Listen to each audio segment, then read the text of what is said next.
يا أهل الكتاب لم تحاجون في إبراهيم وما أنزلت التوراة والإنجيل إلا من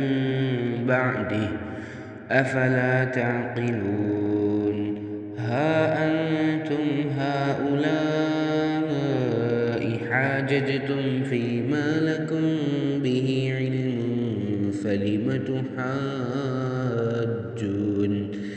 فلم تحاجون فيما ليس لكم به علم والله يعلم وأنتم لا تعلمون ما كان إبراهيم يهوديا ولا نصرانيا ولكن كان حنيفا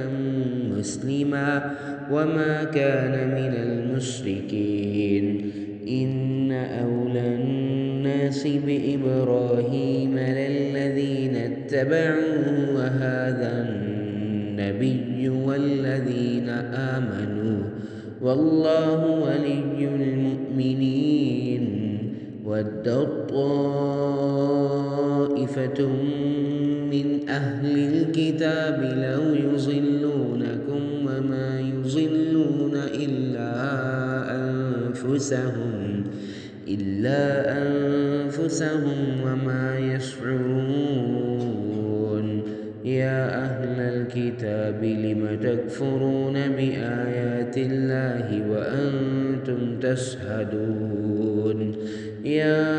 أهل الكتاب لم تلمسون الحق بالباطل وتكتمون الحق وأنتم تعلمون وقالت طائفة من أهل الكتاب آمنوا بالذي أنزل على الذين آمنوا وجه النهار واكفروا آخره لعلهم يرجعون ولا تؤمنوا إلا لمن تبع دينكم قل إن الهدى هدى الله أن يؤتى أحد مثل ما أوتيتم أو يحاجوكم عند ربكم قل إن الفضل بيد الله يؤتيه من يشاء والله واسع عليم يختص برحمته من يشاء والله ذو الفضل العظيم ومن أهل الكتاب من إن تأمنه بقنطار يؤده إليك ومنهم من إن تأمنه بدينار لا يؤده إليك إلا ما دمت عليه قائما ذلك بأنهم قالوا ليس علينا في الأميين سبيل ويقولون على الله الكذب وهم يعلمون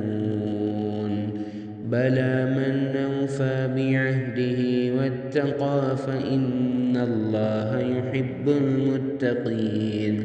إن الذين يشترون بعهد الله وأيمانهم ثمنا قليلا أولئك لا خلاق لهم في الآخرة ولا يكلمهم الله ولا ينظر إليهم يوم القيامة ولا يزكيهم ولهم عذاب أليم.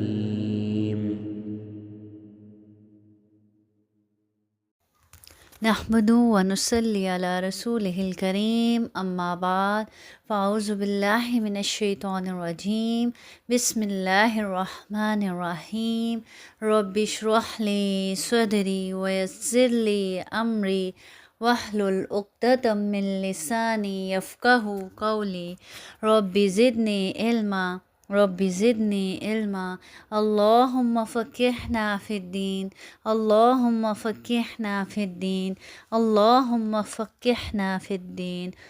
سورۃ العمران آیت نمبر 65 to 77۔ لفظی ترجمہ: یا اہل الکتابی، اے اہل کتاب، لما کیوں، تحاجونا تم جھگڑتے ہو، فی ابراہیم ابراہیم علیہ السلام میں، وما اور نہیں، انزلت نازل کی گئی، تورات تورات، والانجیل اور انجیل، الا مگر، من بعدی اس کے بعد، افلا کیا پھر نہیں، تعقلون تم عقل رکھتے، ہاں انتم سنتے ہو تم، ہاؤلائی وہ لوگ ہو کہ، حاججتم تم نے جھگڑا کیا، فیما اس بات میں جس میں، لکم تمہیں تھا، بھی اس کا، علم کچھ علم، فلما اب کیوں، تحاجونا تم جھگڑتے ہو، فیما اس بات میں، لیسا نہیں، لکم تمہیں، بھی اس کا، علم کچھ علم، واللہ اور اللہ، یعلم جانتا ہے، وانتم اور تم، لا تعلمون نہیں جانتے، ما کانا نہ تھے، ابراہیم ابراہیم علیہ السلام، یہودین یہودی، ولا اور نہ، نصرانین نصرانی، ولیکن اور لیکن، کانا وہ تھے، حنیفاً سب باطل سے بیزار، مسلماً فرما بردار، وما اور نہ، کانا تھے، من المشرکین مشرکوں میں سے، انا بے شک، اولا سب سے زیادہ مناسبت، الناسی لوگوں میں، بِابراہیم ابراہیم علیہ السلام سے، للذین ان لوگوں کو تھی جنہوں نے، اتبعوہ پیروی کی ان کی، وہذا اور اس، النبی نبی کو، والذین اور وہ جو، آمنوا ایمان لائے، واللہ اور اللہ، ولی کارساز ہے، المؤمنین مومنوں کا، ودت چاہتی ہے، طائفتن ایک جماعت، من اہل الکتابی اہل کتاب کی، لو کاش، یضلونکم وہ گمراہ کر دیں تمہیں، وما یضلون اور نہیں وہ گمراہ کرتے، الا مگر، انفسہم اپنے آپ کو، وما اور نہیں، یشعرون وہ سمجھتے۔ یا اہل الکتابی اے اہل کتاب، لما کیوں، تکفرون تم انکار کرتے ہو، بآیات اللہ اللہ کی آیتوں کا، وانتم حالانکہ تم، تشہدون گواہ ہو۔ یا اہل الکتابی اے اہل کتاب، لما کیوں، تلبسون تم ملاتے ہو، الحق حق کو، بالباطل باطل سے، جھوٹ سے، وتکتمون اور تم چھپاتے ہو، الحق کا حق کو، حق بات کو، وانتم حالانکہ تم، تعلمون تم جانتے ہو۔ وقالت اور کہا، طائفۃ ایک جماعت نے، من اہل الکتابی اہل کتاب کی، آمینو تم مان لو، بالذی جو کچھ، انزلا نازل کیا گیا، علی الذین ان لوگوں پر جو، آمنو ایمان لائے، وجہ النہار دن چڑھے، وکفروا اور منکر ہو جاؤ، آخرہ آخر دن میں، لعلہم شاید وہ، یرجعون پھر جائیں، ولا اور نہ، تؤمنو مانو تم، الا مگر، لمن اس کی جو، تبعہ پیروی کرے، دینکم تمہارے دین کی، کل کہہ دیں، ان الہدی بے شک ہدایت وہی ہے، ہدی اللہ جو ہدایت کرے اللہ، ان یہ کہ، یؤتا کیوں دیا گیا احدن کسی کو مثلا جیسا ماں کچھ اوتی تمہیں دیا گیا او یا یحاجوکم وہ کیوں غالب آئے تم پر عند ربکم تمہارے پروردگار کے آگے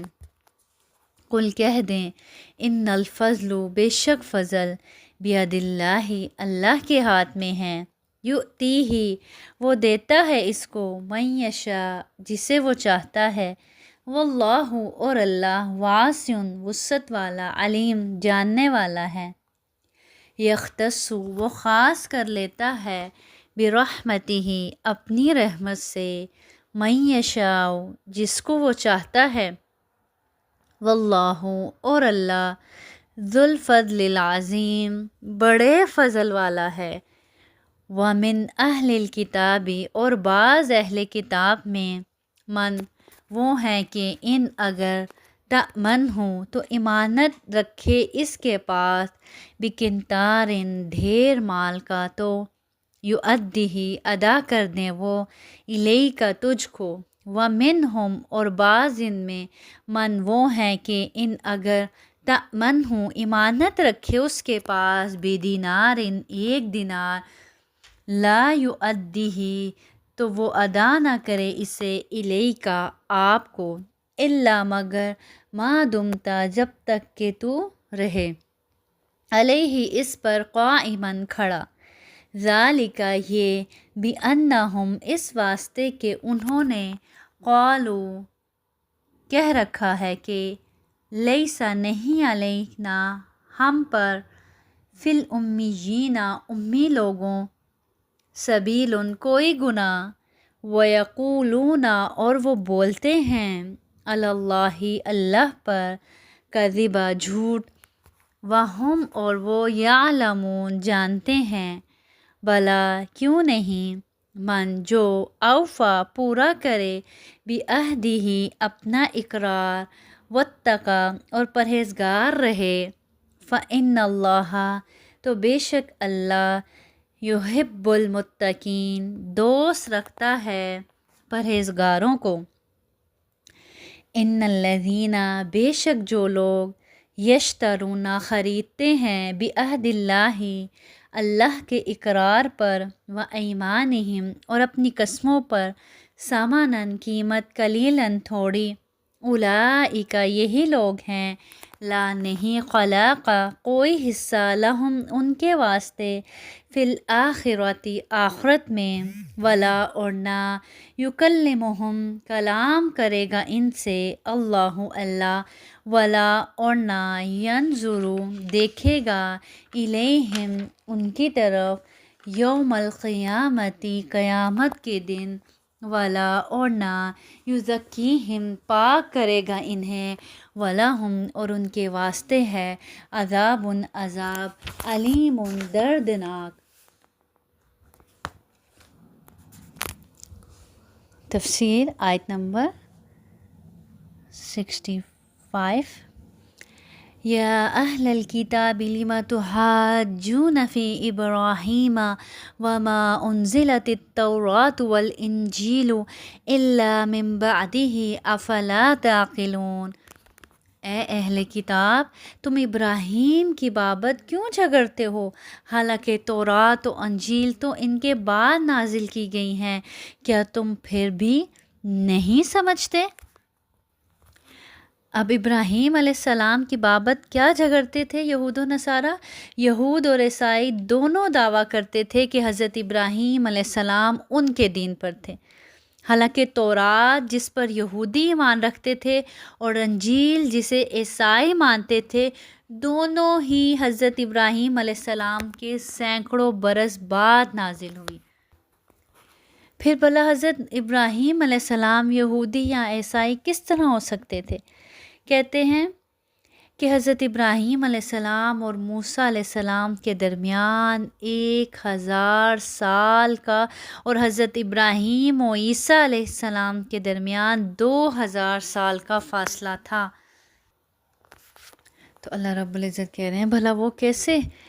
یہودی یا عیسائی ہو سکتے تھے پھر آگے اللہ تعالیٰ فرماتے ہیں ہا انتم ہاؤلائی حاججتم فیما لکم بہ علم فلم تحاجون فیما لیس لکم بہ علم واللہ یعلم وانتم لا تعلمون۔ سنو تم لوگ اس میں جھگڑ چکے جس کا تمہیں علم تھا، پھر اب اس بات میں کیوں جھگڑتے ہو جس کا تمہیں علم ہی نہیں، اور اللہ تعالیٰ جانتا ہے اور تم نہیں جانتے۔ اب اللہ تعالیٰ کہہ رہے ہیں سنو، تم لوگ اس میں جھگڑ چکے ہو جس کا تمہیں علم تھا، جس بات کا تمہیں یقینی علم تھا، تم لوگ اس بات میں جھگڑ چکے۔ اب وہ کون سی چیزیں تھیں جنہیں ان کا علم تھا؟ یعنی اپنے دین، اپنی کتاب کا انہیں علم تھا،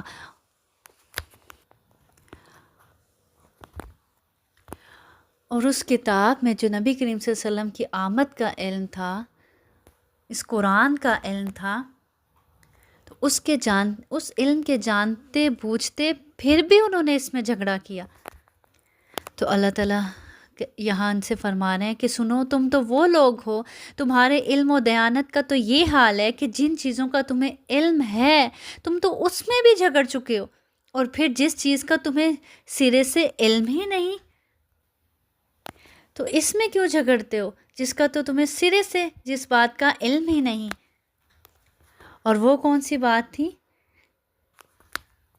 جن کا سرے سے انہیں علم ہی نہیں تھا؟ یعنی حضرت ابراہیم علیہ السلام کے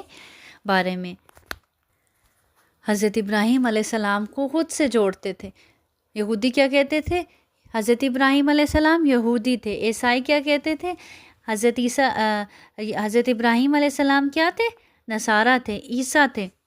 جبکہ حضرت ابراہیم علیہ السلام کی شان اور ان کی ملت حنیفہ کے بارے میں جس کی اساس توحید و اخلاص پر ہے، وہ تو حنیفم مسلمہ تھے، یکسو اللہ کی طرف، اللہ کے فرما بردار، ان کے اور اللہ کے درمیان تیسری کوئی چیز حائل نہیں تھی،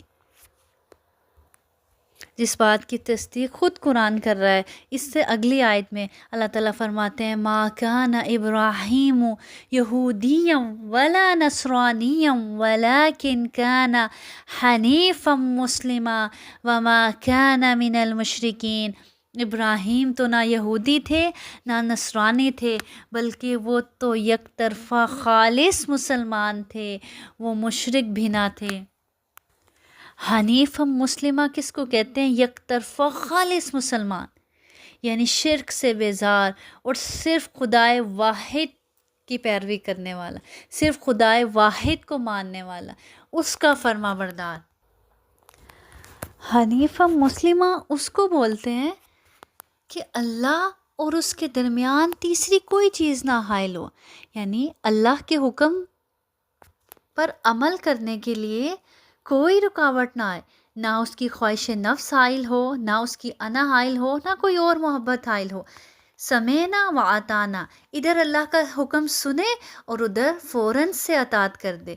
نہ دنیا حائل ہو اس کے اور اللہ کے درمیان، نہ اس کی اپنی خواہش نفس حائل ہو، نہ اس کا اپنا دل حائل ہو،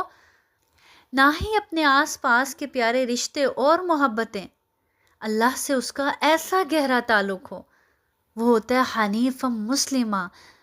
جو کہ کون تھے؟ ابراہیم علیہ السلام، جن کی تصدیق اللہ رب العزت خود کر رہے ہیں، خود بیان کر رہے ہیں کہ وہ نہ تو یہودی تھے، نہ نصرانی تھے، نہ مشرک تھے، وہ تو حنیفم مسلمہ تھے، اپنے رب کے ایسے فرما بردار کہ اللہ اور ان کے درمیان تیسری کوئی چیز حائل نہیں ہوتی تھی، ایسی یکسوئی کے ساتھ عبادت کرنے والے۔ ہم سب اپنے بارے میں سوچیں کہ کیا ہم حنیفم مسلمہ کہلائے جانے کے لائق ہیں؟ کیا ہم بھی واقعی اللہ کی ایسی عبادت کرتے ہیں کہ جب ہم اللہ کی عبادت کر رہے ہوں پھر ہمارے اور اس کے درمیان تیسری کوئی چیز حائل نہ ہو؟ ہم تو جانماز پر کھڑے ہوتے ہیں، اللہ کی عبادت کے لیے کھڑے ہوتے ہیں، اور ہمارا دل، ہمارا دماغ کہیں اور ہی چل رہا ہوتا ہے، کسی اور کی سوچوں میں گم ہوتا ہے۔ تو حنیف مسلمہ ایسا شخص نہیں ہوتا، وہ پوری طرح اپنے رب کی طرف یکسوئی کرنے والا ہوتا ہے۔ جب عبادت کے لیے کھڑا ہوتا ہے تو پورا دھیان اس کا اپنے رب کی طرف ہوتا ہے۔ اسی طرح اللہ رب العزت کے کسی اور حکم پر عمل کرنے کی بات آ جائے تب بھی دنیا کی کوئی طاقت، کوئی محبت، اپنی کوئی انا، کوئی خواہش اس کے درمیان رکاوٹ نہیں بن سکتی اس عمل کو پورا کرنے کے لیے، اس حکم کی تعمیل کرنے میں۔ اسی طرح اللہ رب العزت سورۃ النحل میں بھی حضرت ابراہیم علیہ السلام کی یوں ہی تعریف فرماتے ہیں ان ابراہیم کان امۃ قانتا للہ حنیفا ولم یک من المشرکین، بے شک ابراہیم ایک امت تھا،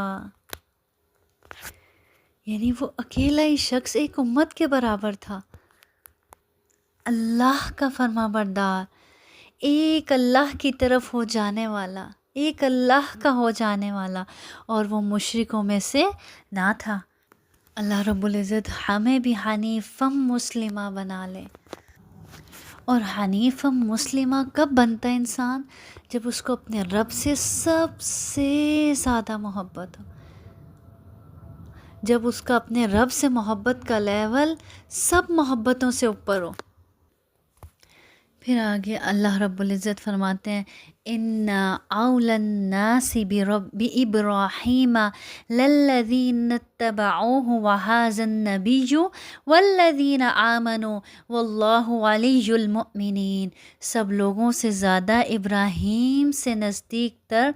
وہ لوگ ہیں جنہوں نے ان کا کہا مانا، اور یہ نبی اور جو لوگ ایمان لائے، مومنوں کا ولی اور سہارا اللہ ہی ہے۔ ابراہیم علیہ السلام کے بارے میں جھگڑتے اللہ تعالیٰ کہہ رہے ہیں، عیسائی کہتے ہیں کہ ابراہیم علیہ السلام عیسائی تھے، یہودی کہتے ہیں کہ ابراہیم علیہ السلام یہودی تھے، لیکن میں بتاتا ہوں کہ ابراہیم علیہ السلام کے نزدیک زیادہ کون لوگ ہیں؟ سب لوگوں سے زیادہ ابراہیم سے نزدیک تر وہ لوگ ہیں جنہوں نے ان کا کہا مانا، جو ان کے نقش قدم پر چلے، جنہوں نے واقعی حضرت ابراہیم علیہ السلام کی طرح حنیف مسلمہ بن کر دکھایا، اللہ کے لیے یکسوئی اختیار کی۔ تو پہلے تو حضرت ابراہیم علیہ السلام کے قریب تر وہ لوگ ہیں جنہوں نے اپنے دین میں، اپنے زمانے میں ان کے دین کی اتباع کی،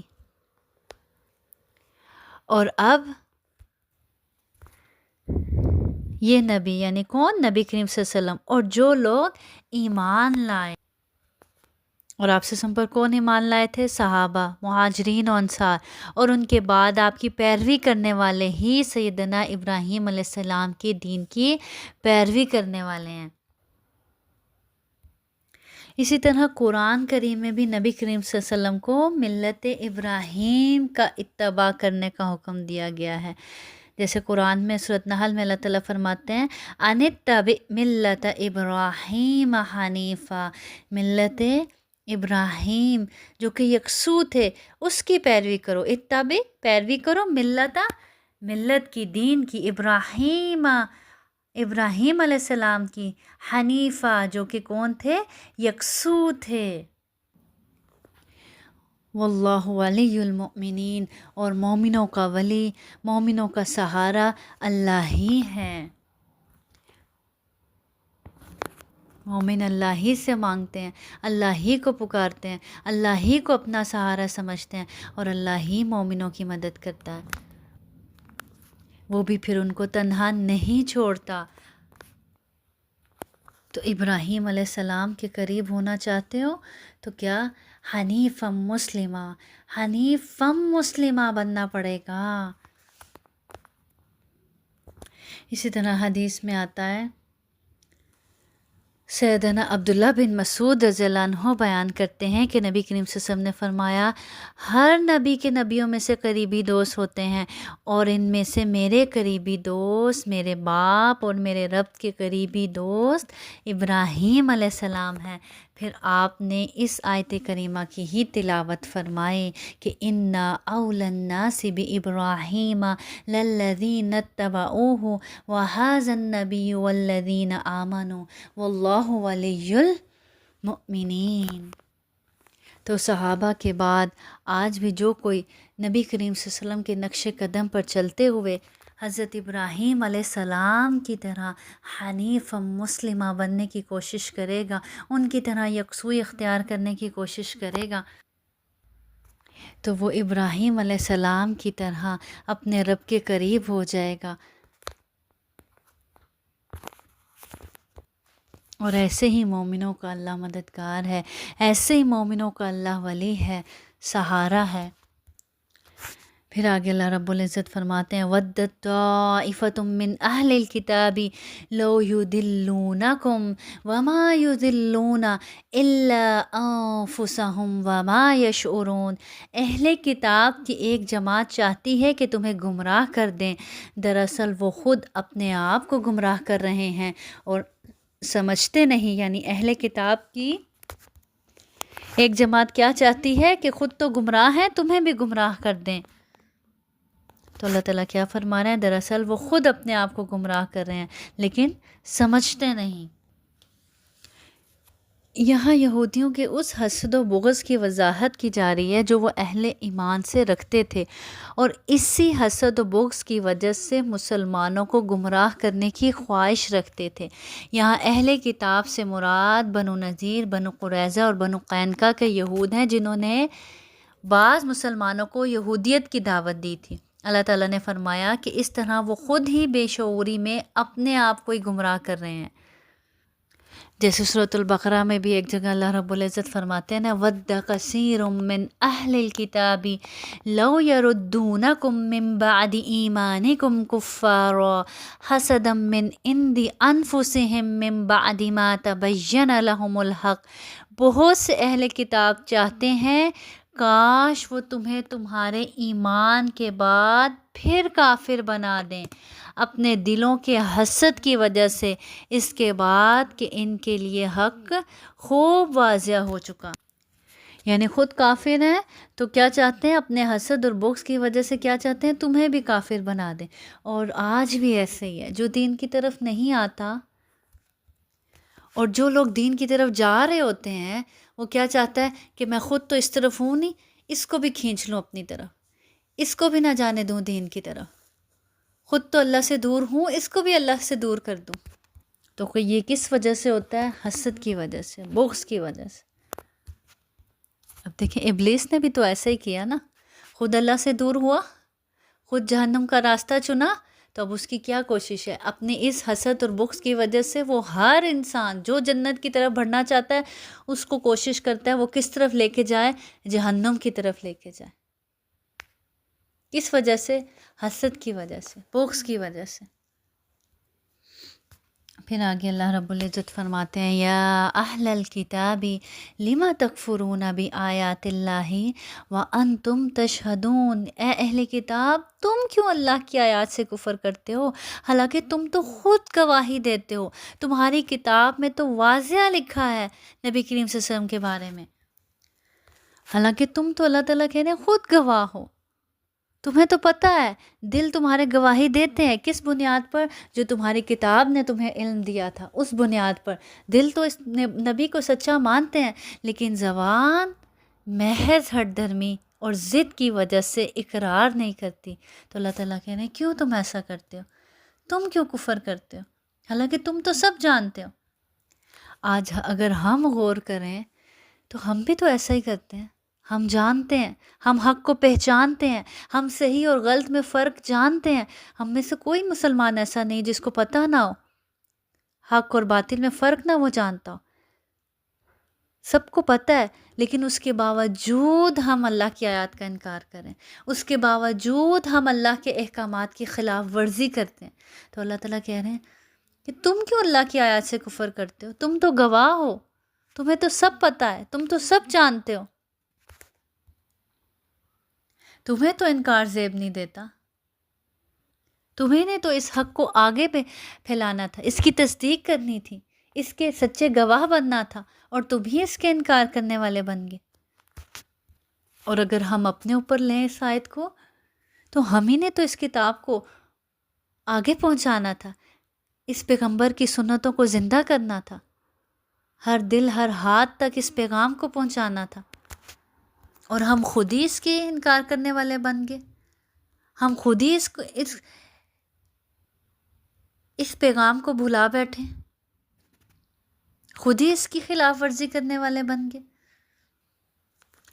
پھر آگے اللہ رب العزت فرماتے ہیں یا اہل الکتاب لما تلبسون الحق بالباطل وتکتمون الحق وانتم تعلمون، اے اہل کتاب تم کیوں حق کو باطل سے خلط مل کرتے ہو، کیوں حق کو باطل کے ساتھ ملا دیتے ہو اور حق کو چھپاتے ہو، حالانکہ تم جانتے بوجھتے تم ایسا کیوں کرتے ہو۔ اس میں یہودیوں کے دو بڑے جرائم کی نشاندہی کر کے انہیں اس سے باز رہنے کی تلقین کی جا رہی ہے۔ پہلا جرم ان کا کیا تھا کہ حق اور باطل اور سچ اور جھوٹ کو خلط ملط کرنا، تاکہ لوگوں پر حق اور باطل واضح نہ ہو سکے، اور دوسرا کیا تھا حق کو چھپانا، اور وہ حق کیا تھا، یعنی نبی کریم صلی اللہ علیہ وسلم کے جو اوصاف تورات میں لکھے ہوئے تھے انہیں لوگوں سے چھپانا، تاکہ نبی کریم صلی اللہ علیہ وسلم کی صداقت کم از کم اس اعتبار سے نمایاں نہ ہو سکے۔ اور یہ دونوں جرم جانتے بوجھتے کرتے تھے، جس سے ان کی بدبختگی دو چند ہو گئی تھی۔ ان کے جرائم کی نشاندہی سورۃ بقرہ میں بھی کی گئی۔ اللہ تعالیٰ فرماتے ہیں وَلَا تَلْبِسُوا الْحَقَّ بِالْبَاطِلِ وَتَكْتُمُوا الْحَقَّ وَأَنْتُمْ تَعْلَمُونَ۔ پھر آگے اللہ رب العزت فرماتے ہیں وَقَالَتْ طَائِفَةٌ مِّنْ أَهْلِ الْكِتَابِ آمِنُوا بِالَّذِي أُنزِلَ عَلَى الَّذِينَ آمَنُوا وَجْهَ النَّهَارِ وَاكْفُرُوا آخِرَهُ لَعَلَّهُمْ يَرْجِعُونَ۔ اور اہل کتاب کی ایک جماعت نے کہا جو کچھ ایمان والوں پر اتارا گیا ہے اس پر دن چڑھے تو ایمان لاؤ اور شام کے وقت کافر بن جاؤ تاکہ یہ لوگ بھی پلٹ جائیں۔ یہاں یہودیوں کے ایک اور مکر کا ذکر کیا جا رہا ہے جس سے وہ مسلمانوں کو گمراہ کرنا چاہتے تھے، کہ انہوں نے باہم کیا طے کیا کہ صبح کو مسلمان ہو جائیں تاکہ مسلمانوں کے دلوں میں بھی اپنے اسلام کے بارے میں شک پیدا ہو۔ کیسے کہ جب صبح مسلمان ہوگے اور شام کو کافر ہو جاؤ گے تو باقی جو کمزور لوگ ہوں گے، کمزور مسلمان ہوں گے، ابھی نئے مسلمان ہوئے ہوں گے، ان کے دل میں بھی شک آئے گا کہ واقعی یہ علم والے لوگ تھے، انہوں نے ایک چیز کو جانا تو اس کا مطلب یہ درست نہیں ہے، اس لیے انہوں نے چھوڑ دیا۔ تو مسلمانوں کے دل میں شک پیدا کرنے کے لیے کہ یہ دین درست نہیں ہے، انہوں نے یہ ایک اور مکر اختیار کیا جس کا یہاں ذکر کیا جا رہا ہے۔ وَلَا تُؤْمِنُوا إِلَّا لِمَنْ تَبِعَ دِينَكُمْ قُلْ إِنَّ الْهُدَى هُدَى اللَّهِ أَنْ يُؤْتَى أَحَدٌ مِثْلَ مَا أُوتِيتُمْ أَوْ يُحَاجُّوكُمْ عِنْدَ رَبِّكُمْ قُلْ إِنَّ الْفَضْلَ بِيَدِ اللَّهِ يُؤْتِيهِ مَنْ يَشَاءُ وَاللَّهُ وَاسِعٌ عَلِيمٌ۔ اور سوائے تمہارے دین پر چلنے والوں کے اور کسی کا یقین نہ کرو۔ یہ آپس میں انہوں نے ایک دوسرے کو کہا کہ تم ظاہری طور پر تو اسلام کا اظہار ضرور کرو لیکن اپنے ہم مذہب یہود کے سوا کسی اور کی بات پر یقین مت رکھنا۔ آپ کہہ دیجئے کہ بے شک ہدایت تو اللہ ہی کی ہدایت ہے، اور یہ بھی کہتے ہیں کہ اس بات کا بھی یقین نہ کرو کہ کوئی اس جیسا دیا جائے جیسا تم دیے گئے ہو۔ یہ بھی یہودیوں کا ایک قول ہے، یعنی یہ بھی تسلیم مت کرو کہ جس طرح تمہارے اندر نبوت وغیرہ رہی ہے یہ کسی اور کو بھی مل سکتی ہے، اور اس طرح یہودیت کے سوا کوئی اور دین بھی حق ہو سکتا ہے، کبھی اس بات کا بھی یقین مت کرنا۔ یہ آپس میں ایک دوسرے کو کہتے، یا یہ کہ یہ تم سے تمہارے رب کے پاس جھگڑا کریں گے، آپ کہہ دیجئے کہ فضل تو اللہ تعالیٰ ہی کے ہاتھ میں ہے، وہ جسے چاہے اسے دے، اور اللہ وسعت والا اور جاننے والا ہے۔ اب کیا کہتے تھے کہ اس کی کبھی تصدیق بھی نہ کرنا، یعنی اگر تم نے تصدیق کر دی تو اس بنا پر یہ لوگ اللہ کے نزدیک بھی تمہارے خلاف حجت قائم کر بیٹھیں گے۔ یہ یہود کے بڑے بڑے علماء جب اپنے شاگردوں کو یہ سکھاتے کہ دن چڑھتے ایمان لاؤ اور دن اترتے کفر کرو، تاکہ جو لوگ فی الواقعہ مسلمان ہیں وہ بھی شک و شبہ کا اختیار ہو جائیں اور دین سے مرتد ہو جائیں،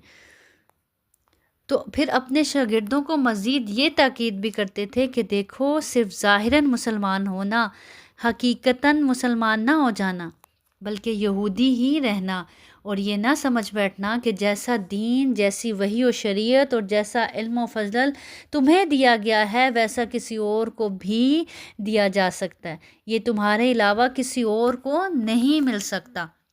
تو اللہ تعالیٰ یہاں جواب دے رہے ہیں کہ آپ کہہ دیجئے کہ ہدایت تو اللہ کی ہدایت ہے، اور فضل تو اللہ ہی کے ہاتھ میں ہے، وہ جسے چاہے ہدایت کی دولت سے ہمکنار کرے، جسے چاہے دین کی دولت عطا کرے، جسے چاہے شریعت عطا کرے، جسے چاہے پیغمبر بنائے، یہ تو اللہ کا فضل ہے، اللہ جسے چاہے عطا کر دے، اللہ بڑے وسعت والا اور جاننے والا ہے۔ تو اگر اللہ رب العزت نے آپ کو بھی اپنے دین کے لیے چنا ہے تو اس میں ہمارا کوئی کمال نہیں، یہ اللہ کا فضل ہے،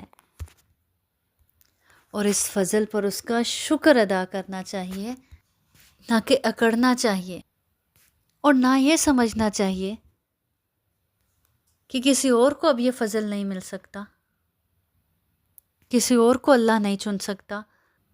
یختص برحمتہ من یشاء واللہ ذو الفضل العظیم، وہ اپنی رحمت کے ساتھ جسے چاہے مخصوص کر لے، اللہ تعالیٰ بڑے فضل والا ہے،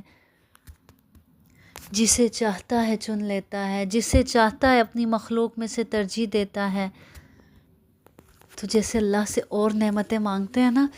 تو یہ دین کی نعمت سب سے بڑی نعمت ہے، سب نعمتوں سے بڑی نعمت ہے،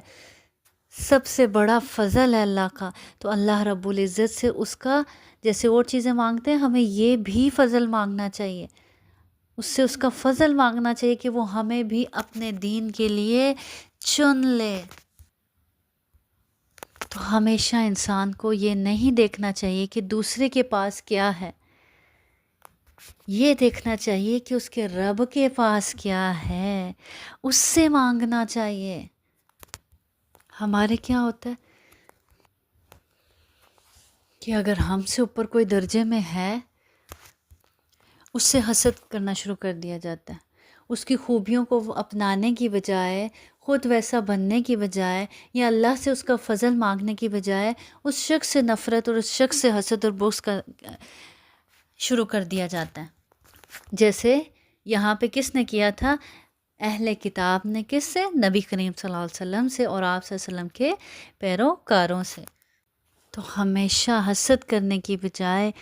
اللہ کے فیصلوں میں راضی رہنا چاہیے، خوش ہونا چاہیے، اور اس سے اس کا فضل مانگنا چاہیے۔ اللہم انا نسألک من فضلک العظیم، اللہ ہم بھی تجھ سے تیرے فضل کا سوال کرتے ہیں،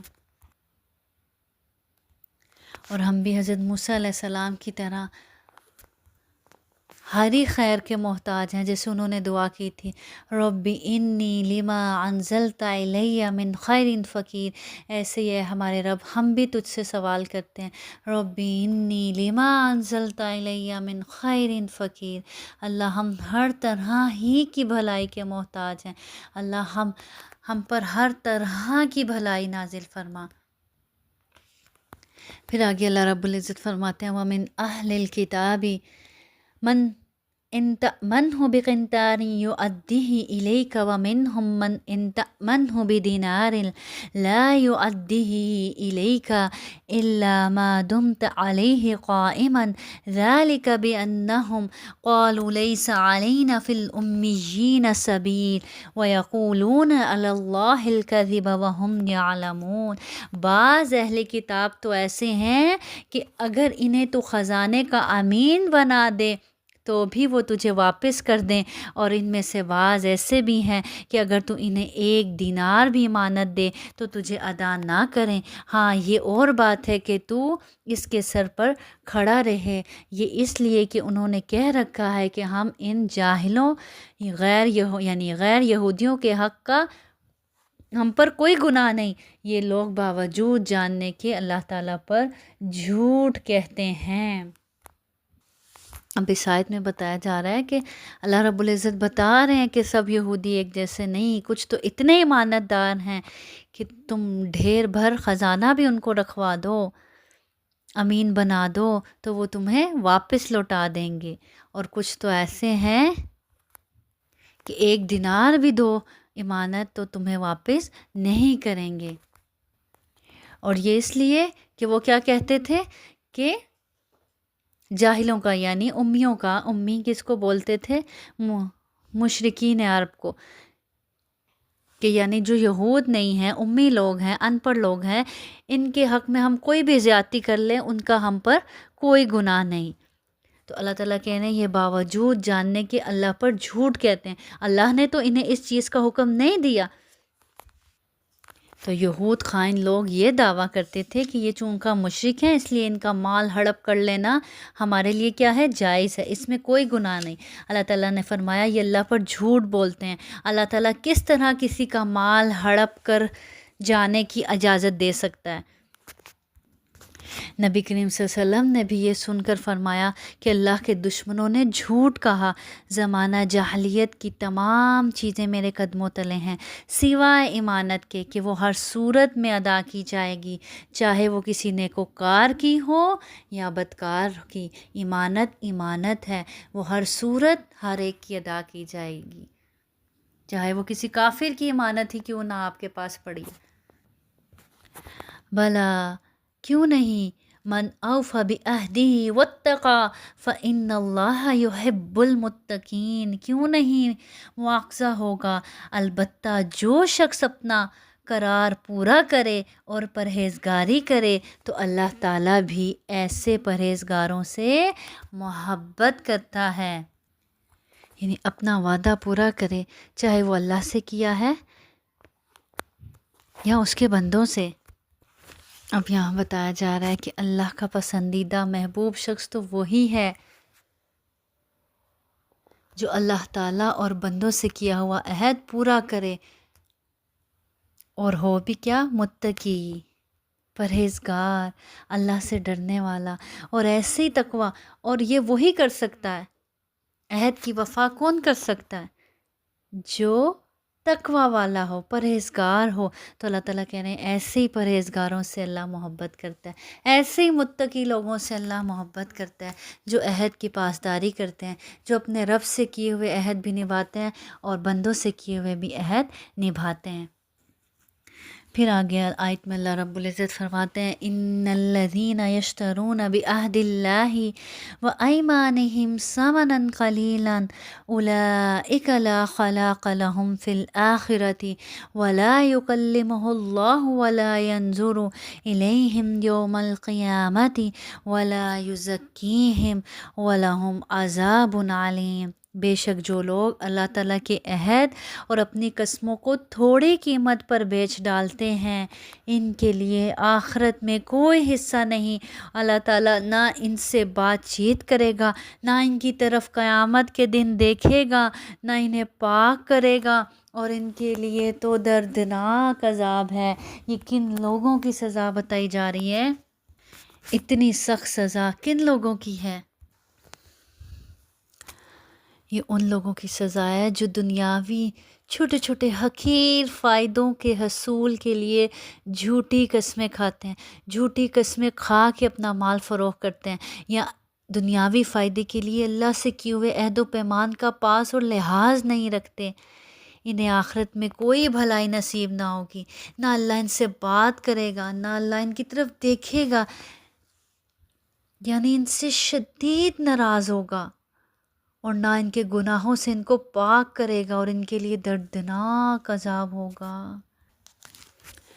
سیدنا عبداللہ بن مسعود رضی اللہ عنہ بیان کرتے ہیں کہ نبی کریم صلی اللہ علیہ وسلم نے فرمایا، جس نے اس مقصد کے لیے قسم کھائی کہ اس کے ذریعے کسی مسلمان کا مال ہڑپ کرے گا تو وہ اللہ تعالیٰ سے اس حال میں ملاقات کرے گا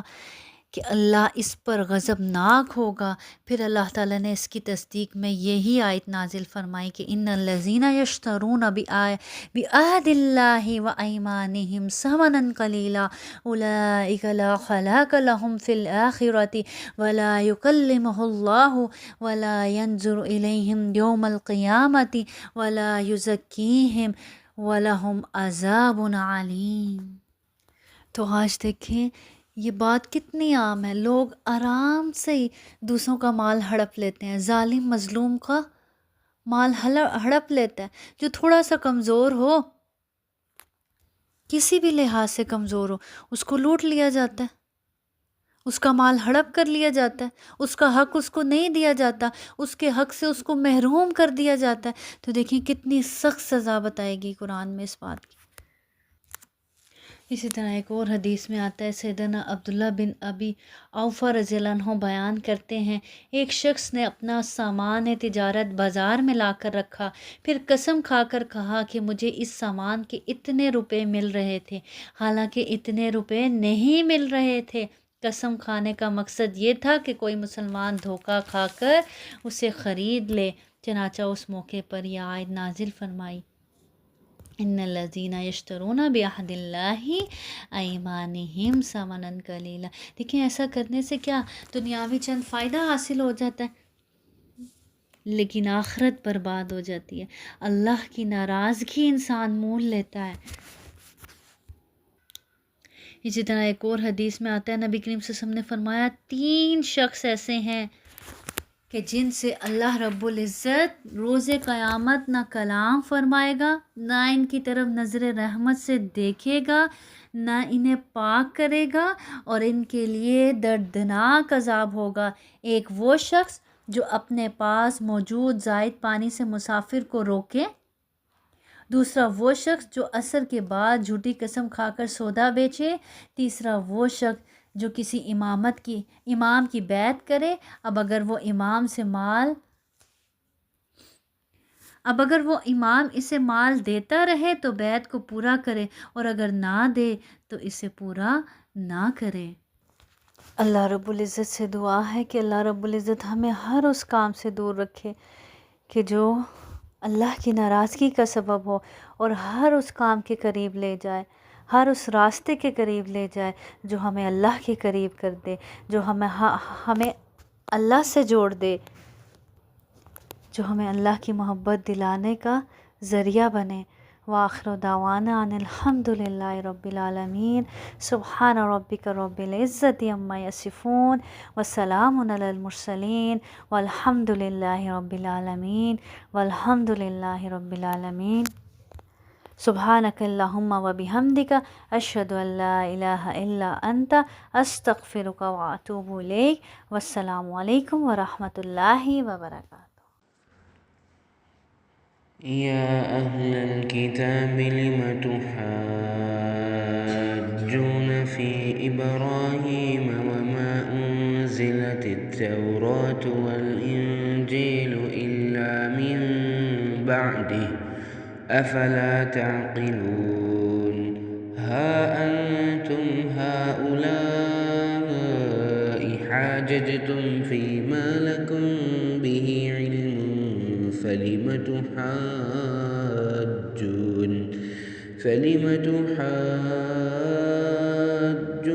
فيما ليس لكم به علم والله يعلم وأنتم لا تعلمون ما كان إبراهيم يهوديا ولا نصرانيا نصرانيا ولكن كان حنيفا مسلما وما كان من المشركين إن أولى الناس بإبراهيم للذين اتبعوه وهذا النبي والذين آمنوا والله ولي المؤمنين ودت طائفة من أهل الكتاب لو يضلونكم وما يضلون إلا أنفسهم وما يشعرون يا أهل الكتاب لم تكفرون بآيات الله وأنتم تشهدون يا أهل الكتاب لم تلمسون الحق بالباطل وتكتمون الحق وأنتم تعلمون وقالت طائفة من أهل الكتاب آمنوا بالذي أنزل على الذين آمنوا